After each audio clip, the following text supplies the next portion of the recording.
section 4.4, les équations trigonométriques. Donc, dans cette section, nous tenterons de résoudre des équations trigonométriques, c'est-à-dire des équations où un des rapports trigonométriques, la valeur d'un des rapports trigonométriques est connue, alors que l'angle, lui, par exemple ici θ, est inconnu. Ça peut avoir l'air simple en premier lieu, puisque vous avez déjà résolu ce genre de problème aux sections précédentes, mais à ça va s'ajouter un intervalle dans lequel on va devoir trouver la réponse. Et cet intervalle-là va faire en sorte qu'il y aura souvent plus d'une réponse.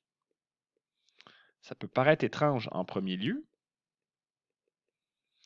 puisque nos problèmes à la section 4.3 étaient toujours définis de façon géométrique. Donc, on était en mesure de représenter notre problème dans l'énoncé à l'aide soit de mesures d'angle ou de longueur de côté. Ce qui faisait en sorte que les rapports trigonométriques, eux, la valeur de sin, les angles cherchés étaient toujours uniques. Mais on a besoin de généraliser le concept des rapports trigonométriques au-delà de notre approche géométrique, au-delà des angles, par exemple, aigus, qui vont de 0 à 90 degrés.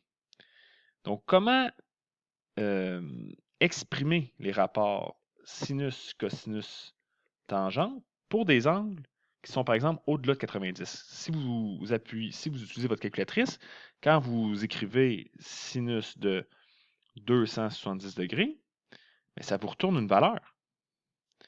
Mais cette valeur-là, est-ce que vous êtes capable de comprendre d'où elle vient?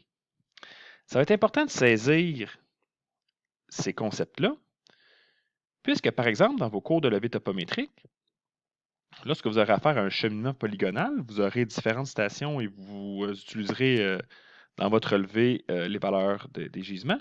Bien, lorsqu'on va vous demander de calculer les distances ou de déterminer l'angle entre différentes stations, bien, évidemment que vos appareils pourraient vous aider ou encore vous pourriez tracer des triangles quelconques et utiliser la loi des sines et une loi des cos pour résoudre vos problèmes.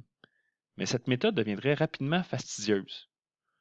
Surtout, ça ne serait pas systématique avec un ordinateur.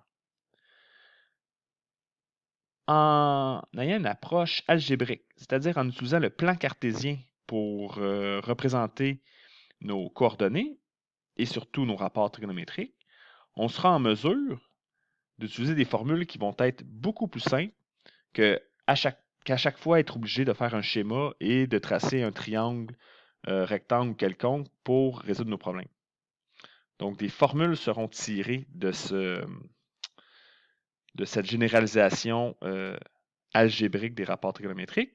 Et le support de choix qui est utilisé là, pour vraiment bien saisir les concepts sin, cos, tan dans le plan cartésien, c'est le cercle trigonométrique. Afin de bien vous expliquer les différentes définitions et les propriétés du cercle trigonométrique, j'expliquerai les différentes remarques qui s'y trouvent à l'aide d'une animation faite avec le logiciel GeoGebra. Si on observe ma construction, partons de ce qu'on connaît. Ici, oui, je suis en mesure de calculer le cosinus et le sinus d'un angle de 30 degrés, mais ça va être intéressant d'être en mesure de le faire pour des angles qui sont supérieurs à 90 degrés, même si géométriquement, la construction d'un triangle rectangle nous apparaît absurde. Donc, d'abord, ce qu'on sait sur les différents rapports sin-cos-tan nous permettent d'illustrer une propriété très intéressante.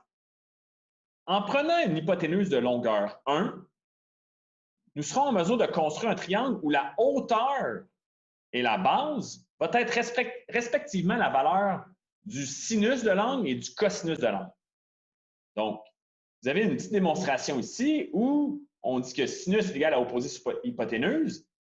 Si on fixe donc la hauteur comme variable y et l'hypoténuse à 1, nous obtenons ici une hauteur qui vaut sinus de θ. Même réflexion pour la base. Si on prend une hypoténuse de 1, nous obtenons une base, une longueur ici, qui mesure la valeur du cosinus de l'angle. Si on regarde la valeur du cosinus de 30 degrés, ça donne 0,87. Ça veut donc dire que la mesure de ce segment-là est de 87 celle de l'hypoténuse. Alors que, étant donné que sinus de 30 degrés donne 0,5, la mesure en bleu, ici, est la moitié de l'hypoténuse.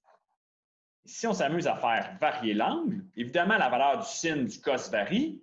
On est toujours dans la même logique. On peut représenter la valeur du sin et du cos tout simplement en mesurant la valeur obtenue pour la base et la hauteur.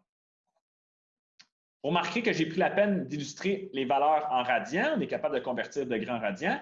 Mais tout ce que je dis est non seulement valide en degrés, mais aussi en radians. Si on prenait la peine de fixer le point ici comme étant la coordonnée 0, 0 du plan cartésien, bien, étant donné qu'ici on a une valeur x et une valeur y, ça voudrait donc dire que le point qui est ici au bout du triangle a une coordonnée xy qui est égale au cosinus et au sinus de l'angle décrit.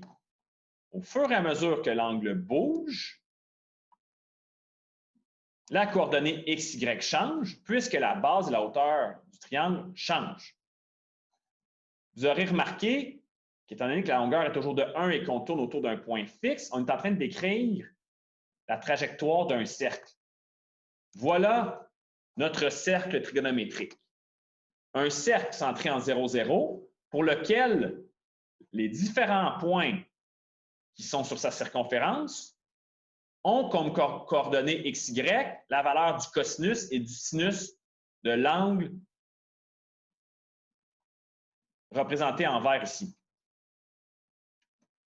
Donc, non seulement je peux calculer des sinus et des cosinus pour des valeurs entre 0 et 90 degrés, mais je peux généraliser le concept et bien que nous ayons un angle obtus ici, la valeur du x et du y va faire en sorte que le point sur le cercle va bel et bien représenter le cosinus et le sinus.